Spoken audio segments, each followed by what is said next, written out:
If you've watched any of my videos, you know I love sewing with charm squares. Charm squares are pre-cut 5-inch squares of fabric that make starting a sewing project super easy. Charm squares typically come in packs of about 40 and have fabrics from all the same line. Today I have 4 gorgeous patchwork projects to show you that you are going to love. I'll show you how to make a useful project case to take on the go, a beautiful hot pad for your kitchen, and even a project for your dog. Once you start patchworking your life, you will not be able to stop. So grab your favorite charm pack and let's get started. First up, we're gonna make an oversized hot pad that fits casserole dishes. We're gonna use 12 charm squares for this project. I am using 12 from this line called Garden Party, and then a fat quarter of the same line for the back. We also need needled batting. We are gonna start by opening up your charm squares and picking 12 out. We are gonna make 3 rows of 4 squares for the front panel. Once you have a line of 4, sew those together and then repeat that process until you have 3 rows of 4 squares. Flip them over on your pressing mat and we are going to press the seams in opposite directions. So I am pressing the middle row to the left and then I'm going to press the top and bottom row to the right. That way we'll be able to lock our seams and nest them for nice crisp points. Once you are done with that, go ahead and flip these back over and now we're going to sew these 3 rows together, starting with the top 2. I like to flip that second row onto the first and pin together where they meet, making sure that I'm nesting those seams and butting them up right against each other. And then I like to put 2 pins, one on either side of that seam allowance to hold it while I sew. And then go ahead and sew that seam with a 1/4 inch seam allowance. Bring it back to your table and repeat with the 3rd row. Once your patchwork panel is finished, we're going to flip that over and press all of those seam allowances in one direction. Now we're going to attach 2 layers of batting to the back of the patchwork panel. Lay out 2 layers of your batting and then I just like to do a rough cut around my patchwork panel to get the rest of the batting out of the way. Use spray base to adhere these layers together, starting with the patchwork to the first batting, and then also spray the 2 layers of batting together. Let the spray base dry before moving on to the next step. Now we're going to use our sewing machine to quilt these layers together. Top stitch the panel with whatever pattern you want to keep the layers together. I used a straight stitch about 1/8 inch from each seam. Use a rotary cutter and ruler to trim off the excess batting from your panel. Now grab your backing fabric. I like to use my top panel as the pattern piece to cut my backing from my fat quarter, that way it's the exact right size. So I'm going to place my patchwork panel face down on my fat quarter, line it up, and then trim all the way around it. Now we're going to sew these 2 layers together with right sides together. A little trick for getting your edges really crisp is to sew a line of stay stitching in the center of both of these pieces where the opening will be that we leave for turning. This is optional and stay stitching is just a regular length stitch sewn right under or at where the seam allowance is going to be. So we're going to do this 3/8 inch from the edge. And this may seem weird right now, but when we get to that turning point, you're going to see how great that stay stitching is. So we're going to sew all the way around this from that stay stitching all the way around to where the stay stitching ends again. So we're going to leave that opening there. Then clip the corners and turn right side out, and we're going to give this a nice press to get the points nice and crisp. When you get to the opening, use the stay stitching to fold the fabric under. Right where that stay stitching is where the fold's going to be, and so you can press it really nicely. And then we're going to top stitch around the entire hot pad 1/4 inch from the edges. Give that a final press and you are ready to use this as a casserole hot pad. Next, we're going to sew this charm square tote bag that features the cutest charm squares. The exterior of the tote bag has 24 charm squares, so just grab any one pack. I'm using this line called Albion by Riley Blake. You're also going to need a 1/2 yard fabric for the lining. For the straps, we're going to use 1-inch nylon webbing and fray check. And we're also going to need fusible interfacing. We're going to start by prepping our straps because the fray check will take some time to dry. So fray check is a liquid that will prevent fraying on the ends of this webbing. So cut 2 strips of webbing measuring 24 inches each. grab some scrap paper or cardboard for this step. I'm using the back of my charm square pack. And then use that as a surface to apply the fray check. I like to kind of test it out and get some fray check on the paper first, and then gently dip the ends of the webbing along the fray check liquid to coat just that very tip. Repeat with all the ends of your straps, and then we're going to set these out and let them dry while we create the rest of the tote. Now we're going to create the patchwork panels for the front and back of the tote bag. Choose 12 charm squares for the front and then sew them together in rows of 3. This is really similar to all the other charm square projects in this video where we're making a patchwork panel, creating rows, pressing the seams in opposite directions, and then sewing them all together. Sew your rows together so you have a panel of 4. Press the seams and then repeat for the back so that we have 2 panels, each made with 12 squares. Now grab your lightweight fusible interfacing and fuse a layer to the back of your patchwork panel. I like to just line it up right on off the bolt and press, and then I'll trim off the excess. This interfacing will give the tote bag a little bit of extra stability. Use your rotary cutter and ruler to trim off the excess interfacing and square up your squares if needed. At this point, if you want to add stitching lines for a little decoration and quilted look, now's the time to do it. I just did straight lines across some of the seams about 1/8 of an inch from that seam line. Now lay your panels right sides together, and we're going to pin these together and sew. Sew these together with a 3/8 inch seam allowance and leave the top open. Cut 2 pieces from your lining measuring 14 inches by 19 inches. And then we're going to sew these together right sides together. Leave the top open and also leave a 3 to 4 inch opening on one of the long sides. This will be how we flip our lining right side out. Clip the corners at the bottom of each of the bag pieces, and then we're going to flip the main outer fabric right side out and push those corner points out. And then we're going to turn the lining pieces inside out. Slip the lining over the main pieces, and then we're going to match these up at the top where we left that large opening. Pin all the way around the opening, and we're going to sew this top edge together with a 3/8 inch seam allowance. Since we have an opening in the lining, we can sew all the way around the top, so don't leave a hole at the top, just sew the entire opening closed. And then use that opening in the side of the lining to turn the entire thing right side out. Line up the seam allowance and turn under that opening, and then we're going to stitch this up. I like to just top stitch it with my machine to shut that opening, but you can also hand stitch this if you want a nicer close. Now push the lining into the main pieces to create the tote shape. Make sure you push the corners all the way down to the corners and straighten up the top of your tote bag. Top stitch around the top of your tote 1/4 inch from the top edge. Now we're going to sew our straps to the top of the bag. I like to measure out 1.5 inches down and 2.5 inches from the side seam.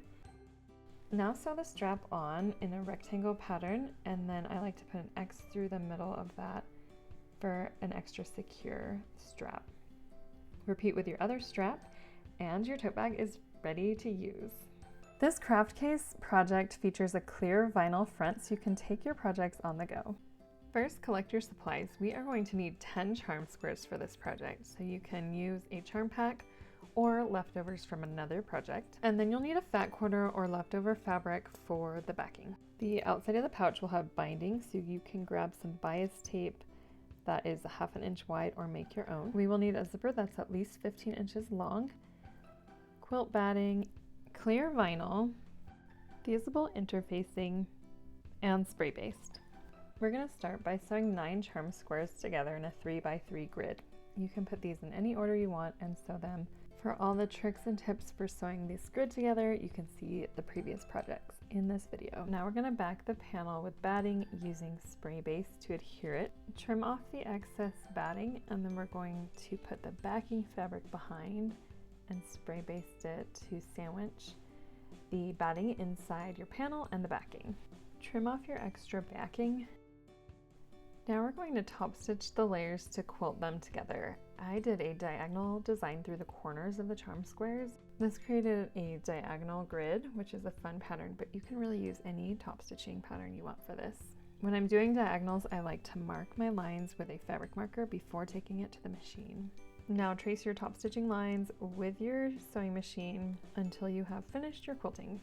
Give that a quick press, and then we're going to trim off the extra batting and backing fabric. Now we're going to get our zipper ready to insert by creating zipper tabs on either side of the zipper. We'll use your 10th charm square for this. First, back it with interfacing, and then we're going to cut it in half. Open up your zipper and trim off the excess tape at the top of your zipper. Fold the tab pieces in half and press. Then open them up and fold under 1/4 inch on both of the short sides. Now we're going to sandwich the fabric over the end of the zipper, matching up both of those folded edges. Zip your zipper back up closer to the tabs. That will help you straighten it out. And then just put a few pins in there. We're going to straight stitch across that zipper, catching both sides of the tab. Now we're going to repeat with the other side, but first lay your zipper out on top of your panel to make sure you have it about the right size. You can trim the zipper just a little under the edge of that panel and then attach the other side of the zipper tab. Once you're done with that, we are going to trim the fabric on the sides of the tab to match the width of the zipper tape. You will probably have to move your zipper pull out of the way for this so that your ruler can lay flat. Now we're going to create the front panel with the vinyl and the zipper. This is the trickiest step because working with vinyl can be difficult. First, we're going to press our vinyl using a press cloth or just a piece of cotton as a buffer so that we don't melt it. Cut 2 pieces of vinyl measuring 14.5 inches wide. The top front piece should be 4 inches tall and the main front piece should be 11 inches tall. Now we're going to sew the zipper in between these 2 pieces of vinyl. Starting with the top piece, put it face down on the zipper and then sew these together with your sewing machine. Vinyl can be sticky in your sewing machine, so to sew with vinyl you either need a Teflon presser foot or you can put a piece of Scotch tape on your regular presser foot. And this will help the metal from catching on the vinyl. Instead of using pins, I like to use clips because when you use pins on vinyl, it will puncture the vinyl and create holes. So clip those 2 pieces together and then we're going to sew close to the zipper teeth with our needle aligned to the left. Use a wider stitch than normal for this step. If you use a stitch that is too close together, it could create holes in the vinyl. Now use your iron to gently press the zipper down, being careful not to catch that vinyl under your hot iron. And then we're going to top stitch along the zipper tape and the zipper tab piece to hold that seam allowance down. Now we're going to repeat that whole process with the bottom portion of the project case front. Once you've finished that, you can trim off the seam allowance down a little bit on the back of your zipper if you're having a hard time zipping it, and then give it a little press just with that vinyl and your presser cloth just to flatten it out. Now lay your vinyl piece on top of the patchwork panel, both with the right sides facing up, and then trim the vinyl front piece to match the size of the patchwork panel. Sometimes when you are sewing vinyl, it will skew a little bit. Use sewing clips to clip these together and then baste around the vinyl very close to the edge. Finish this project by sewing binding around the edges of the project case. You can use pre-made bias tape or binding or make your own about 1/2 inch wide. There are a few ways to do this step. Click the link in the description if you've never done a quilt binding before. Now grab a project that you want to take on the go and stick it inside your project case. Now I'm going to show you how to make a patchwork dog bed. These are perfect cushions for around your house or even in a dog crate. This tutorial will show you how to make a medium-sized dog cushion using 1 charm pack. However, you can adjust the size with more or less charm squares. Grab your supplies. We're going to need 35 charm squares. I am using this Free Spirit collection. Most charm packs have about 40 squares in them, so you'll only need 1 if you're making a medium size. We're also going to need spray-based fusible interfacing. This is lightweight fusible interfacing. We're going to need some quilt batting and about 3/4 yards fabric for the bottom of the cushion. And finally, we'll need some fiberfill stuffing. This will just give the cushion a little bit of body and softness. Start by opening up your charm pack. We're going to sew these into rows of 7 squares across. I always like to lay out my squares before I take them to my machine to make sure I like the order of the prints. Now sew these together with a 1/4 inch seam allowance. You can add the blocks one by one or chain piece them until you have your row of 7. Once your chain is done, bring it back to your table and we're going to start making our second row. I like to lay this out again with the first row above just to make sure I like the prints and where they're going to lay on my patchwork. Aren't these swans cute?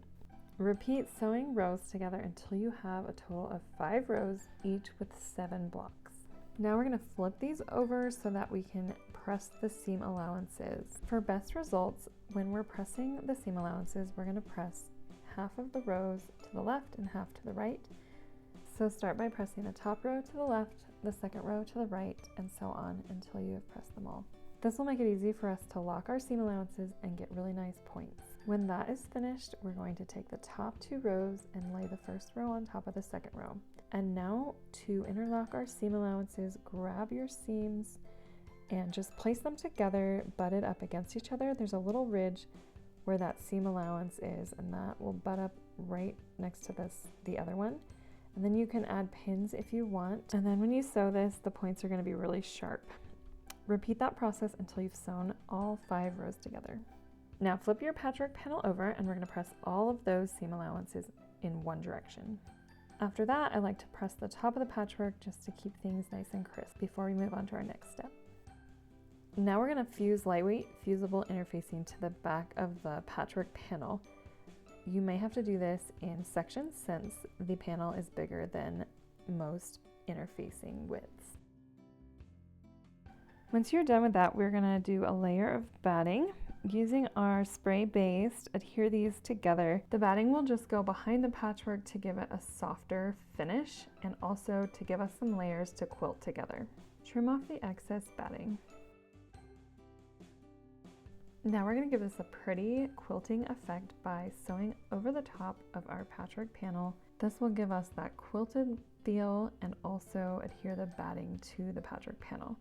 So I like to go over my lines on either one or both sides of each seam, about 1/4 inch from the seam line. And when you're done with that, that quilted look looks so good and we're ready to go to the next step of finishing our cushion. Use your patchwork panel to measure out the bottom of your cushion. We're going to need a piece of fabric backed with batting for the bottom, and this will be approximately 23 inches by 32 inches. Pin the backing and the patchwork panel together with right sides together, and then sew all the way around with a 1/4 inch seam allowance, leaving an opening on one edge. Clip and trim the corners of the dog bed and then turn it right side out.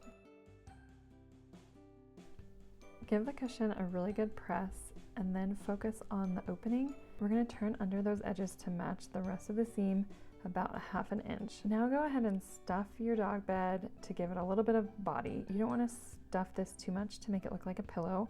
We still want it to be a cushion. So just give it a little bit of volume, and then when you have stuffed it to your liking, we will pin and top stitch that opening closed. I like to top stitch this using my sewing machine about 1/8 inch from the edge. And now your dog bed is all ready to give to its new owner. Thanks for sewing with me today. For more charm square projects, click the video above.